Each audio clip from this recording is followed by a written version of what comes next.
Okay, thank you everyone for joining this Zoom meeting. Pierre, as you guys know, requested most of us to do a post-Gatsby sale views. And I thought what better way to do it than get all the top dogs together, if you want to call them that, and let's get our views. I mean, in amongst us here, we've got auctioneers, we've got TikTokers and dealer grader, and then you've got two unknown guys here that just want to tag along. That's myself and Thomas. But I think before we go, the Gatsby sale, most of you, I think Landon and Dylan, you've done some interviews on radio, on TV, etc. You might want to run through that, what the hype was before the sale, what the hype was during the sale. For me, this was like waiting many years ago for Gerry Coetzee and Leon Spinks to have that boxing match, and it lasted 1 minute. And I rate this Gatsby sale as similar. The hype was all around the single nine, and let's just go into it. And I think Dylan and Landon, just give us your views post the sale, leading up to the sale. What was the atmosphere like from a auctioneer, from a dealer, and you engage with a lot of collectors? So firstly, from a dealer or auctioneer standpoint, it created such a buzz in the market even before the sale even took place. So it gave us a good standpoint for, with marketing and stuff like that, to really show people what's out there and what this crown jewel of South African numismatics is all about. And it really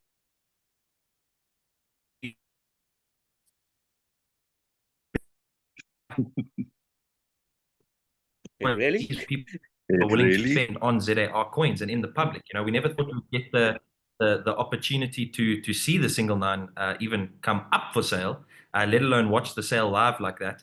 So I think it woke a lot of people up to realize that people are willing to spend a lot of money on ZAR coins, and the whole market's buzzing now. That's all everyone wants to talk about. Landon, in your experience, I mean, you ran well, we'll come to that, your live TikTok during the sale, but leading up to the sale, what was the hype like? Yeah, I think it's like, it's almost like there's so many people in the country that don't even know about this, and this is, for me, in my mind, like, if you had to think about the size of it and what it is, a treasure that most people don't know about, and it is really one of South Africa's biggest treasures, with the history and everything that is associated to it. So that was, I think there was a lot of hype, a lot of people didn't know about it. So obviously closer to the time, a lot of interviews, with the radios. I think a lot of people just really interested and fascinated about the history and how they don't actually know about that history, and just kind of get that across. But yeah, and even afterwards, the hype just, I think, really made the market so much bigger, for ZAR coins. I really think so. Werner, in your views? Yeah, it was amazing. I was at a wedding, I think about a week before the auction, and family members that didn't have a clue, they know what I'm doing, but they didn't have a clue about coins, and they came up to me and started talking to me about the coin. And then when I told them a story about the single nine and the double nine, they were amazed, and they actually, after the auction, they sent me messages, and obviously they saw the newspaper articles and the Marula Media and News 24, and they contacted me and said, "Yes, did you buy it?" And I sent them Joel's photo where he had it in his hand, and I said, "Yes, it's coming home." And they were all hyped, and it was quite exciting, yeah. And what's it like on the island then, Thomas? Yeah, so the auction was quite late night. So it was a long day leading up to it. I tried to get a sleep beforehand so I could be awake. But for me, it was kind of like two auctions in one. You had the single nine, and then you had all the other coins coming up. So Yeah, I agree. I kind of separated the two. Leading up to the auction, people drove me crazy. Are you going to buy it? Even after the auction, the following day, it just went crazy on my phone. Just people asking the same question over and over. So I'll tackle you there on that point a little later. But from my side, yes, the hype was great. I think for me, it was more to get that unknown factor out of the way. Rumored to have sold for X, you know. Nobody knows exactly what that coin traded for.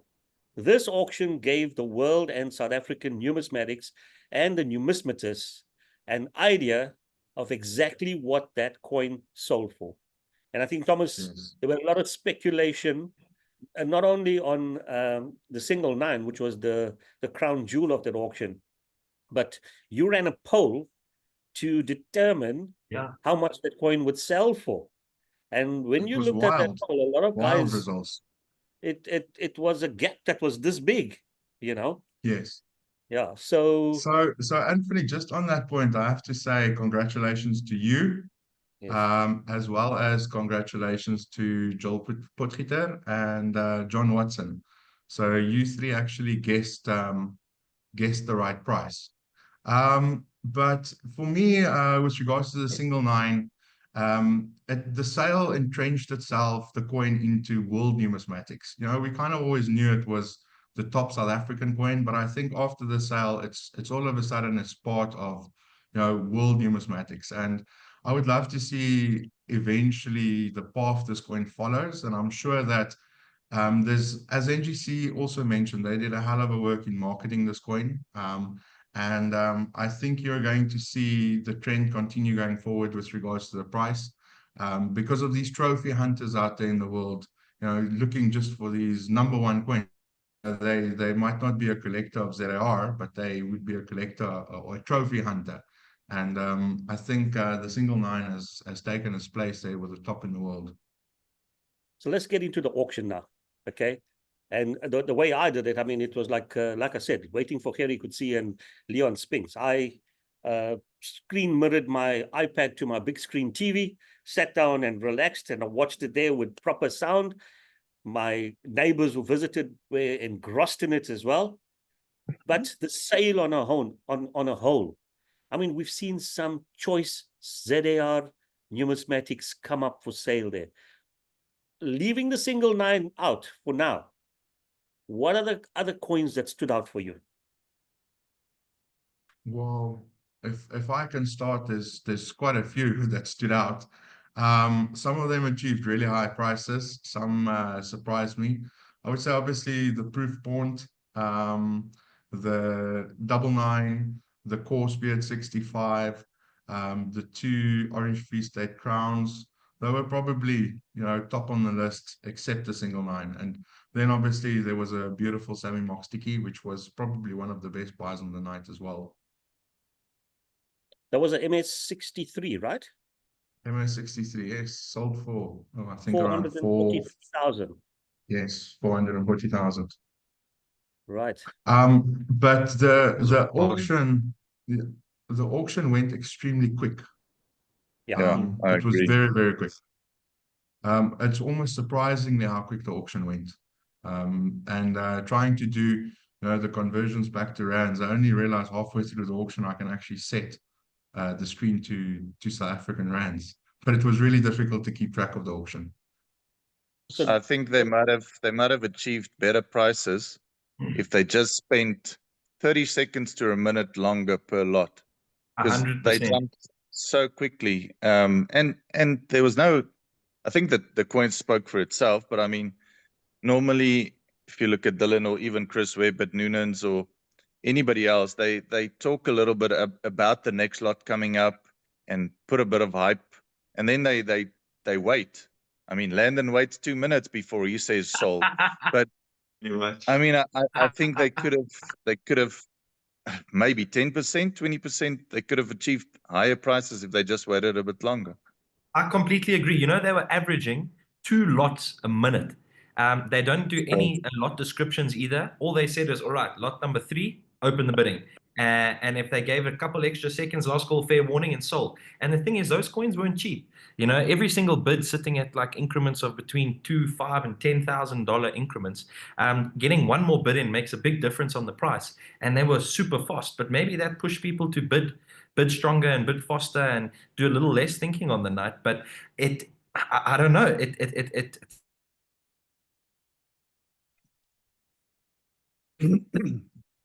Okay, Yeah. the little maybe a minute even, they would have a lot higher. Hmm. I think if I had We to lost, do we the lost auction you for a second. we might Oh, still be busy with it if I had to do the auction. That was So insane though, eh? Like just the auction for me, like how quick it was. Even like I just think like maybe even they know which coins would go for a little bit more. So maybe just 5 or 10 top coins, they could have just taken a minute for those lots, instead of going like 30 seconds. Yeah. So here's Back just Then to there was definitely Yeah. some coins that surprised me on prices. The half pence and the 10 pence triquas. That was I thought amazing. I'm sure. I said to Werner, it might have just been people on the ground on the day doing some emotional purchase because the coin looked beautiful, and just dressed each other up because those prices were just ridiculous. I think 175,000 rand a piece. That's way out of line, I would have said, with the values of those pieces. how many of you guys The watched the Corona James? were also impressive for me. How many of you guys watched the James Bond movie Octopussy? I haven't. You No. watched the auction there, the Fabergé, the lady in the room. Who was that lady? Who was this mysterious woman in the room? She made everybody pay, that's for sure. That's who she was. Did she buy the night? Yeah. I don't know So if I she don't ended up know. getting it or not. On the night, I speculated with one of my best friends were here in Mauritius, and I was speculating it might be what's her name, Honey Mama Bola, the CEO of the SA Mint, being there in person, buying up some coins for the rumored Reserve Bank Museum. But if you think about it, But Anthony, they wouldn't have had, even if Elon Musk, for an example, was bidding on the coin, he wouldn't sit there and bid himself. Of course, he's going to send someone. So she could have been acting on behalf of anybody. The guys that are going to do the bidding wouldn't have sat on the floor themselves. So, it could have been Elon's secretary for all we know. Yeah, but very true. most of the lots, the serious lots is the bid is with the lady in the room. Back to the internet, Yes. back to the lady in the room. She bought quite a chunk of what was in the Gatsby sale. Yes. Yeah. I think the first third of the auction, she bought everything, literally everything. It was unbelievable. There was no stopping her.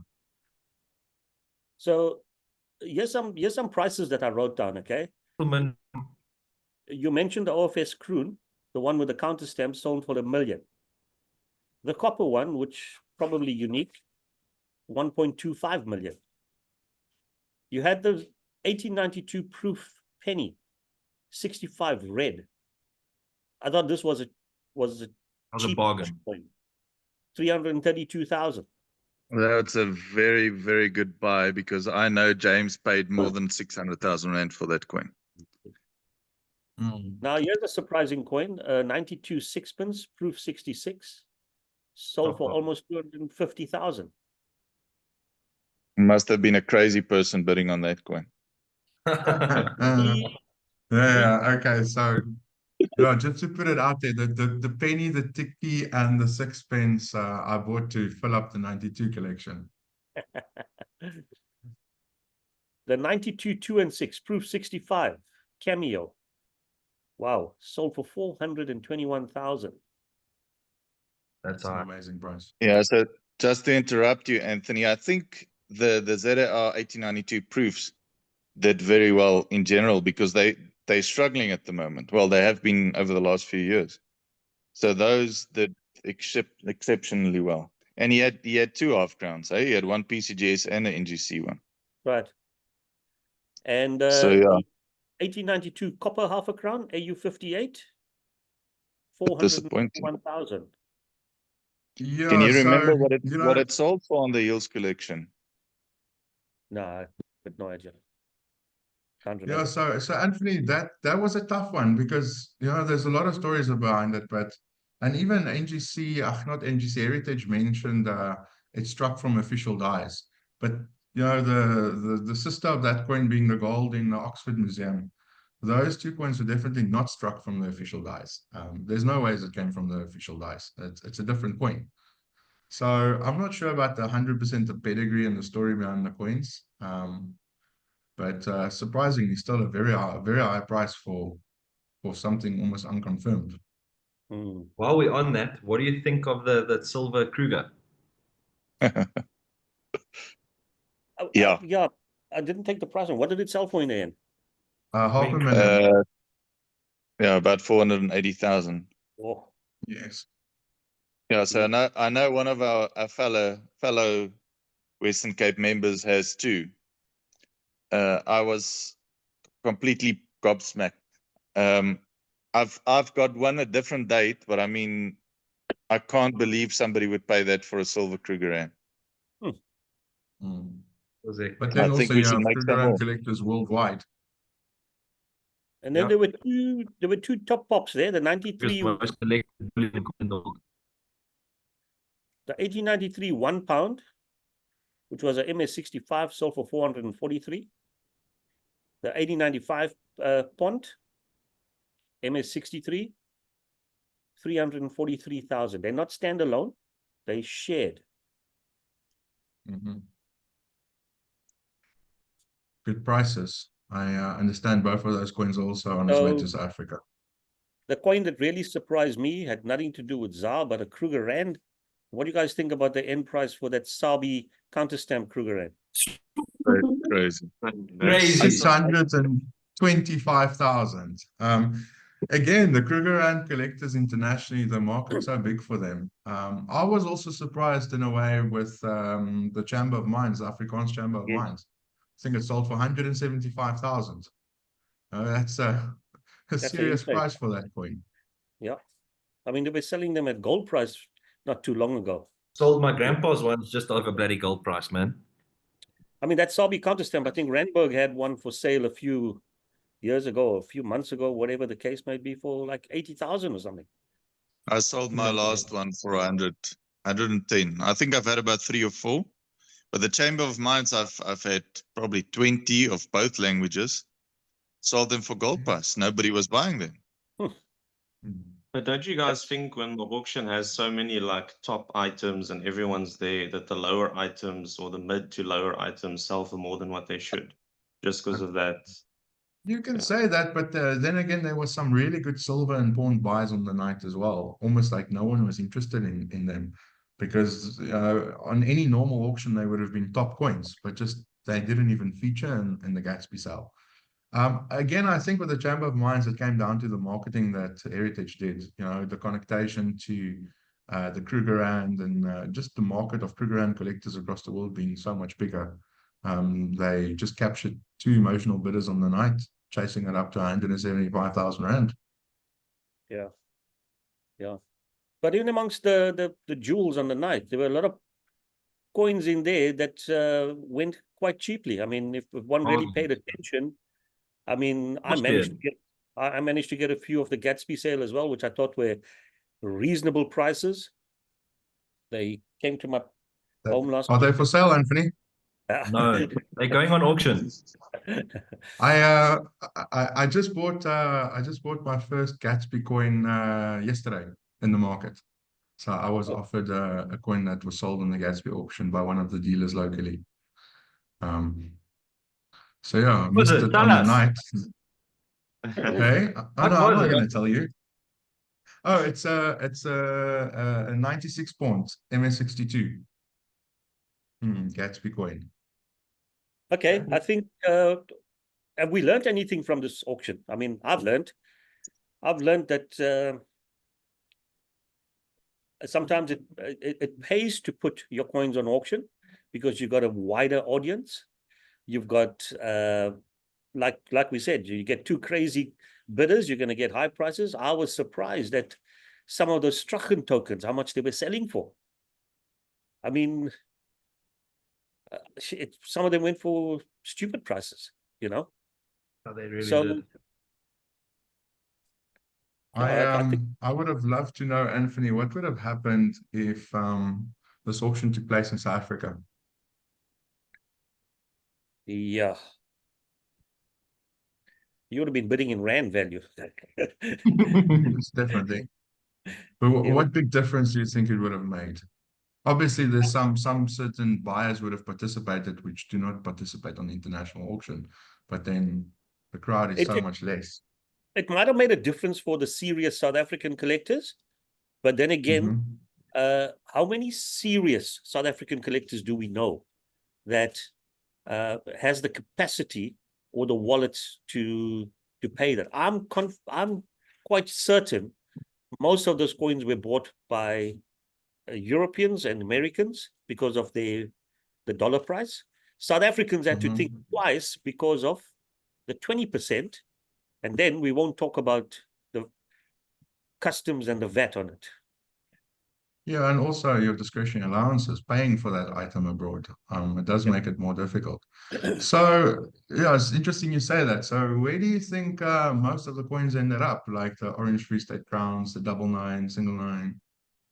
I think a lot of people will be surprised at the amount of Americans and to a certain extent Europeans. I think Werner has got more experience in Europe, but Americans, I know there's a truckload of people that actually love South African coins. Be it the modern Anthony, stuff. not to interrupt, but what I think, honestly, speaking to all the other dealers and everyone involved, yourself included, and everyone, barring the single 9, obviously, I know a lot of South Africans who managed to get their hands on a lot of those pieces. So a lot of those pieces, more than we think, are actually coming right back to South Africa. Obviously, there's a few coins that we can't include in that, but a good 50% of the auction, in my opinion, all of those coins are going to be sold soon on the South African market, and more than what I honestly thought would be coming home is coming home. Are you saying a lot of people bought on speculation? I don't think so much speculation. The thing is, when big coins like that hit the open market, it always shocks everyone at the prices they go for. But behind the scenes, deals like that are happening every single day on big coins. So it's just for the market to see that people are spending that kind of money, and it's a bit of a shock. But it kind of, if you take a handful of dealers and you see what they've done in the last 3 months, you'll be actually shocked as well. These big coins are moving, and the money for these big coins is in South Africa. Obviously barring the single 9, but if I talk, probably more than 50% of that auction will end up in South Africa. Well, that's good news. Yeah, I agree with you. That is fantastic news for numismatics, because I think one of our major worries was that and I think everybody agrees at some stage, we know right now the ZAR market actually flattened out and took a slight dip, as opposed to maybe 5 years ago or 10 years ago. I mean, the ZAR market was on a different level. So based on that, I think it's fantastic news. Yeah. I think the most important question here is now, and I think everybody, even in the WCNS society, did you have a fair go at the single 9, Thomas? Yeah, I was ready. I had a price in mind. But the day leading up to the single 9 auction taking place, it already kind of crossed that barrier. Dylan on his talk shows on radio and TV, I remember once he mentioned, this coin can go for as low as 30 million or as high as 60. At the end of the day, it went smack bang in the middle. So well done on that, Dylan. But I don't know. There was this hope in my mind that maybe there's an opportunity it goes for a lower price, and I can convince the wife to sell a lot of coins and cars and do something. But it's just over my league. I don't know. I don't know where these people are hiding. I don't know if it's in a museum or where the coin is now, and hopefully just save some more Bitcoin, and one day in the future the Bitcoin price goes up and the coin comes onto the market again, and you have another go at it. Yeah. Do you have a picture of the new pedigree? No, I don't. It's no more the Has it changed already? It's changed. Do you have a picture there? I've got a picture, but can you see it? You're gonna have to Show closer.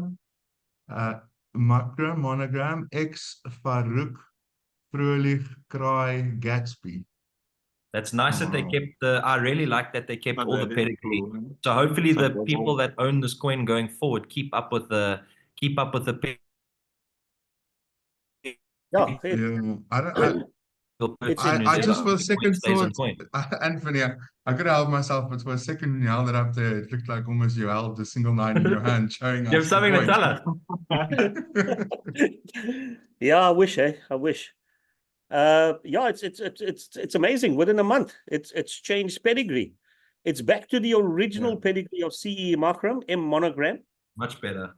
There's no other name. They're not telling us who bought it. This gives me an inclination that this is an institutional buy. Yeah. Institutional buy, like museum. A museum, a Or consortium, or something like that. I hope it ends up in a museum so we can all get to see it. That would be cool. yeah, I actually contacted Heritage long before the auction because Heritage in the catalog actually made mention of an NGC photo proof. I don't know if you read that. It says here, the coin comes accompanied by a laminated NGC photo proof document outlining all the research conducted to authenticate the legendary piece. So they never put that pictures on the auction. So I contacted them and then they said, no, they're not sharing that information. And I already tried with NGC as well. They just didn't even respond to me. But I would have loved to see the documentation outlining the actual research done on this coin. Okay, cool. Yeah. Anything else from anybody before we terminate? I think we've gone past our time limit that Pierre has given us. No, from my side, I'm looking forward to the next Gatsby sale. I understand there's not really going to be any ZARs on there, but let's see. Hopefully, Mr. James Crook surprises us. Yeah, I think he surprised a lot of people with what he had, and being a silent person in the industry. Not many people knew James Crook until the Gatsby sale. So yeah, let's see. I think I want to round it off. Well, let me go first. Dylan, anything from your side? No, I'm just excited to see what comes out in these next sales and to see the market sentiment going forward. Hopefully it keeps on this upward trajectory. There's a lot of interest in ZAR coins all of a sudden, and hopefully we start breaking some new price records and get ZAR on the upward trajectory following through again, you know. Yes, please. Landon, before I close, I just want to get your views, your TikTok live during the auction. I mean, how many people? That was like, like when you really love something, when you get like that adrenaline, it's just like in my mind, it's an auction and it's the coins, but that adrenaline during that auction, was insane. And I were think your a lot of views much people higher? watching no, I think there was close to 7,000 people that watched like for the hour or so, that it was on. But it was all like everyone sees that amount, right? So I changed the amount on the auction into rands. So as it was coming in, and then obviously I think that's just everyone just stays because it's like, what's happening. I'm a little bit converted, when I was younger, I used to like Union coins a bit more, but I mean, ZAR coins has everything, so it just makes sense for the market to be there. And I hope that this is something that just ignites that market. I mean, it's got real rarity, there's no artificial scarcity involved. You've got how difficult and the numbers, I mean, you've got a coin that's one, you got your proof pond, all those proof coins, you got all of this and the history that's with it, so this really for South Africa should be the main coins, and it should be the future of, hopefully people just market it well and take this as a momentum, into the next few years to really do something with it. Because I think it's a shame that it's not where it should be, even on the lower side, you've got your ZAR ponder or half ponder that often go just for spot, and it's so rare, compared to proof Krugerrands that go over spot. So there's a lot of stuff that I think is going to change in the next few years. And I think hopefully this is a good start to that. Cool. Bernard, your side? Anything to close off with? Yeah, I haven't seen a upward trend since the sale, so let's hope soon. Yeah, we can only hope. In general, I think it was a very, very good auction. And the publicity, yeah, very good. There was some bargains. You mentioned a few. there was some that wasn't mentioned, but yeah, it was a very good auction. I'm considering sending my stuff to Heritage rather than Bassani's. I told you where the buyers are, man. So I want to close up with this question here, okay? And supposing you own the single 9, and 20 years ago you bought it for 20 million, and you put it on Heritage now, and that coin sold for, well, you're only going to get 38 million or something like that there. I don't know what you would have got. But let's say you were going to get 40 million. Would you have been happy?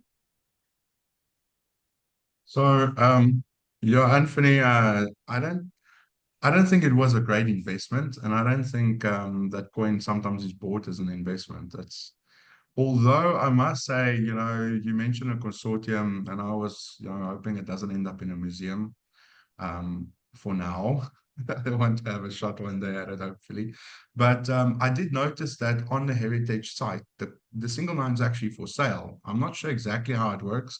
Maybe you guys would know better, but there's a price tag of $2.7 million on the coin currently on Heritage. So I did write to Heritage. I wrote to Heritage about that. And I did ask them, and they say it's standard practice for them that they put this offer out.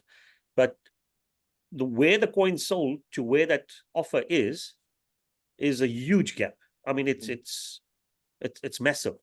And 90% of, or 99% of the time, the seller does not accept the new offers.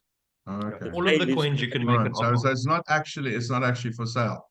But with that said, I think the sale of it being rumored 20 million and being rumored, a world numismatic type item, I think it's now been confirmed. And it's entrenched itself there. And I think if this coin comes on the market again, I believe you're going to see much more trophy hunters go after it. So I believe the appreciation from where it is now till the next sale is going to be much bigger than the previous growth on it. It's just my feeling. I agree with that.